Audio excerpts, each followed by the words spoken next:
Okay, so today we're diving deep into a really significant and, frankly, disturbing case out of Mexico. We're talking about the Clan Trevi Andrade. That's right. And our way into this is through a specific lens, excerpts from the book Todo a la Luz. Everything to Light, and is written by Carla de la Cuesta. Who is herself a survivor of the clan. And this is crucial. She makes it very clear in the book this isn't just her memory or opinion. She states it's based on the actual judicial case file, the proofs, the documents. So it's grounded in evidence from the system itself. That's really important context. It absolutely is. It positions the book less as a memoir and more as, well, as evidence brought into the public sphere. Okay, so our aim here is to unpack what this book reveals. We need to look at the history, the nature of the abuse described, and a big part of this is the book's argument about institutional failures. Failures that let this whole thing happen and continue. Exactly. Failures leading to impunity. And the author, Carla de la Cuesta, frames the book very explicitly as a denuncia, a formal denunciation, a demand for truth, even all these years later, because the truth, she argues, is right there in the records. Right. A call for justice rooted in documented fact. Precisely. And just for anyone needing a quick refresher, this case involved Sergio Andrade, Gloria Trevi, and others. It wasn't short-lived. It spanned, 2, maybe 3 decades? A staggering amount of time. Yeah, and at its core, it was about systematic abuse, exploitation, and human trafficking, mostly targeting young women and girls drawn into their circle. It was a huge scandal back then. But the book argues the real story, the human rights catastrophe, got lost. Got lost in the noise, maybe. Yeah. So let's talk about Carla de la Cuesta herself. Yeah. Survivor, now a lawyer, activist. Her purpose in writing this is very clear, isn't it? Oh, absolutely. She states her aims quite directly. First, like we said, alzar la voz en forma de denuncia, to raise her voice formally as a denunciation. It's about speaking truth to power, using the evidence. And it's also meant to help others. Yes, that's the second aim. To servir de apoyo para quienes viven una situación similar. To be a support, a resource, maybe even a validation for people who are in or have escaped similar abusive situations. It's an act of solidarity. And the title, Todo a la Luz, Everything to Light. It really says it all. It perfectly captures the mission. It's about dragging what was hidden in darkness out into the open. She talks about breaking down these walls of lies and impunity. It's not just about revealing the truth, but making it sound and reverberate, making it impossible to ignore. And she's not just speaking for herself here. No, definitely not. She makes a point of saying the book speaks for the 39 more survivors she mentions, and specifically amplifies the voices of the 11 who declare formally in those judicial records she accessed. So she's using her voice, backed by the official files, to give voice to others too. Exactly. And she keeps coming back to that foundation. This isn't subjective storytelling. It's rooted in the juridical records, the proofs, the documents. It's presented as factual, verifiable truth, a truth that demands action. That emphasis on truth and evidence is powerful. Okay, so the book sets out its purpose, its foundation. Then it gets into the horrifying mechanics of how this clan actually worked. What was the modus operandi? It paints a picture of something chillingly systematic, not random, but a calculated operation built on recruitment, manipulation, and total control. How did they recruit people? What was the hook? The book details how it often started with false promises.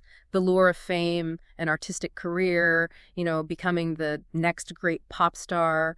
Yeah. Using those dreams, those aspirations against young, often vulnerable people. A classic grooming tactic, using ambition as bait, and once someone was in. Then the control mechanisms clamped down. Yeah. Hard. The source describes relentless coercion, deceit, threats, manipulation. It details grooming strategies, building a kind of twisted dependency. Like what? Well, suggesting a young victim become Andrade's girlfriend, framing it as helping him heal from past trauma. It sounds almost helpful, but it was pure manipulation to gain control and access for abuse. And isolation was key too, right?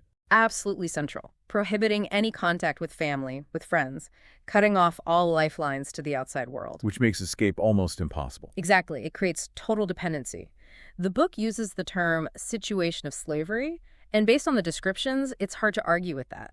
Utter subjugation. And the book is graphic about the abuse itself. Physical, psychological, sexual. It is. It details horrific physical abuse, things like whippings, beatings with electrical cables until backs were bleeding, and the victims were forbidden to cry, forbidden to even move while it was happening. God begs. And severe food deprivation.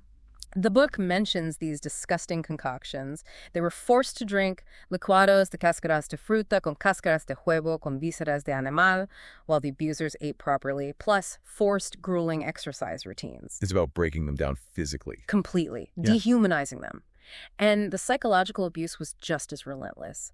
Constant indoctrination, fear tactics, manipulation, public humiliations. It was designed to destroy their identity, their self-worth. Leaving them traumatized and afraid. Deeply.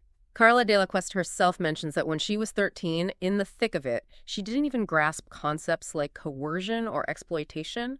That's how warped their reality became, how cut off they were. And the book confirms the sexual abuse started incredibly young. Terrifyingly young. The source material points to abuse beginning when girls were just 11 or 12. It describes sexual coercion and rape as part of the fabric of life within this group. And it gets even worse. Yeah, some of the most chilling details involve forced pregnancies and then, allegedly, getting rid of male babies or even gifting babies into the black market in Brazil. Just a complete disregard for human life, treating children as commodities. It's almost unthinkable. And on top of all that, there was economic control. Yes, that completed the trap. Victims weren't paid for any work they did, any performances. This created total economic dependence, no money, no contact with the outside world. How could you leave? The book paints a picture of absolute devastation. It really does. It states victims were completely destroyed in all aspects, physically, emotionally, psychologically, economically. The word durissimo, very hard, comes up, describing the damage as irreparable in many ways. Even long-term physical effects are mentioned. Yeah, like needing major dental work years later because of the neglect and abuse they suffered. While the book stresses the survivors are now fighting back, strong women, it doesn't minimize the profound initial destruction. Okay, this is where the book's argument gets broader and maybe even more infuriating. It doesn't just point fingers at Andrade and his core group. It points at the system. Yes, this is absolutely central to Todo a la Luz. It's a powerful critique, a denunciation, really, of institutional failure, failures by the Mexican state, failures by the media.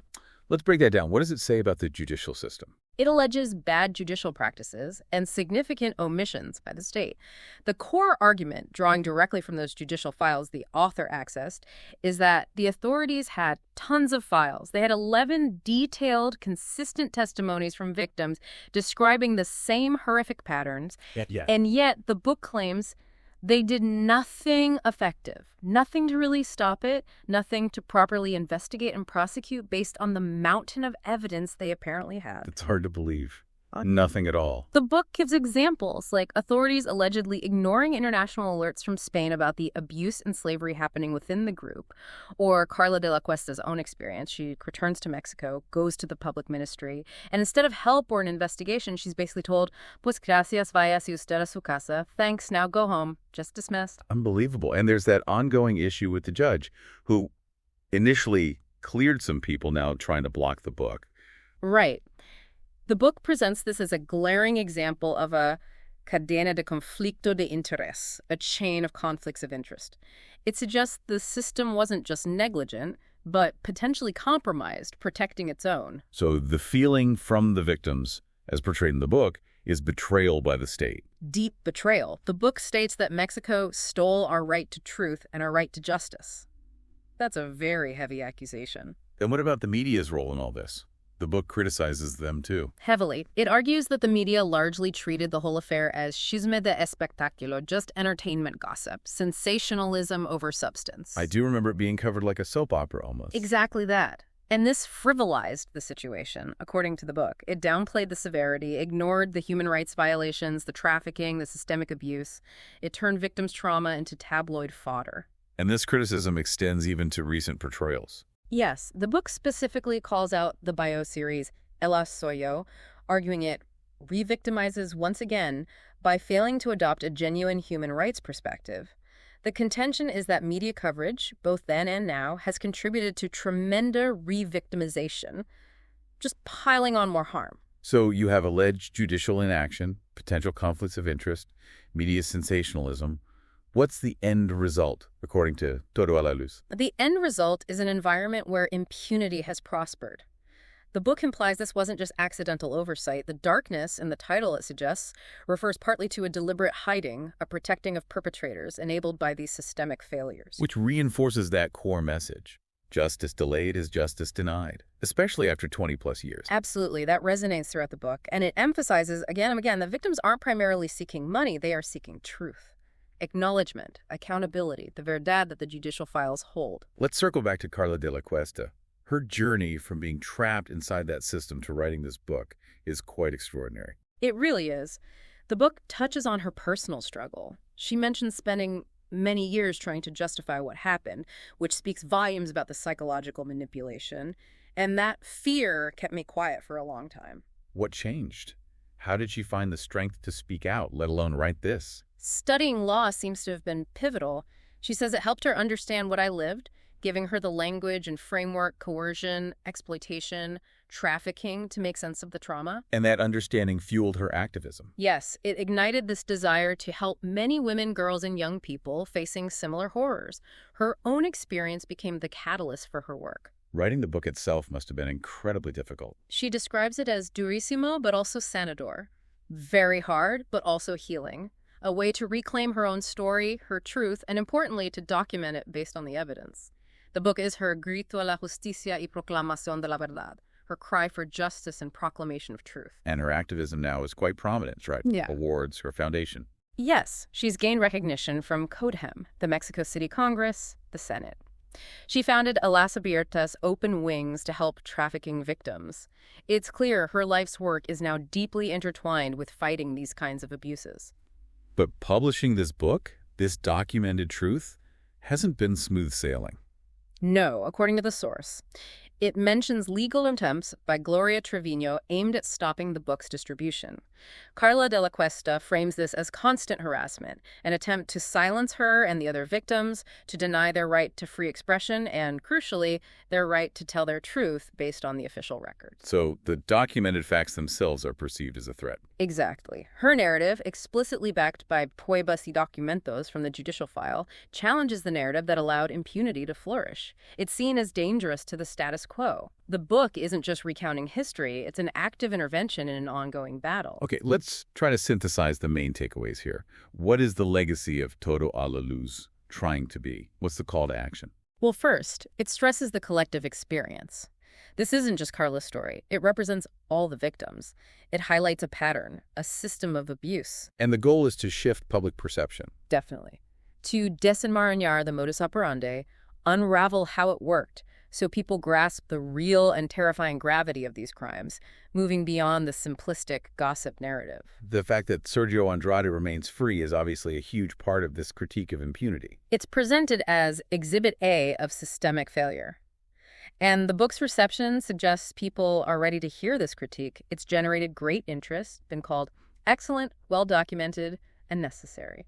So there's a sense that this documented account is needed. Yes, and there's hope expressed that it can contribute to a change in society and thought and justice, a call for Mexico to confront these issues head-on. And the fight isn't just within Mexico now. You mentioned international efforts. Right. The book is part of a wider strategy, taking the case to the Inter-American Commission on Human Rights, filing new lawsuits in the U.S. It's described as a strategic and multifaceted approach because, the argument goes, justice was denied domestically. So the book is a tool in that larger legal and social battle. Precisely. It aims to raise public awareness, to leverage the power of documented truth to pressure for accountability where formal systems failed.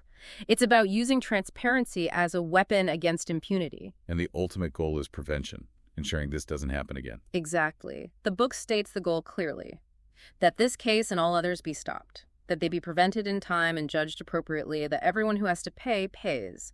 It's about justice for the past, but also protection for the future. So Todo a la Luz, drawing his power from those judicial records, stands as this incredibly strong denunciation. It exposes not just the horrific abuse within the clan, but the systemic failures that allowed it to thrive. Yeah, it's a stark reminder of what happens when justice systems fail. The burden falls on survivors, like Carla de la Cuesta, to become advocates, to use documented evidence like this book to fight for truth and accountability themselves. And her plea at the end is really aimed at all of us, isn't it? For society to be sensitive, empathetic, and maybe most importantly, to believe in these victims, to show them they are not alone. That act of believing, the book suggests, is fundamental. It's part of the repair process, and it's key to preventing future atrocities by refusing to let darkness and silence win. Which leaves you, the listener, with a pretty heavy thought. The book makes a compelling case, grounded in judicial documents, that justice wasn't just slow here, it was actively obstructed, denied. What does that really mean for holding powerful institutions accountable, sometimes decades later? And how do we ensure the courage of survivors in speaking out and bringing everything to light truly becomes the catalyst for change we need? Something to really think about after hearing the story told in Todo a la Luz.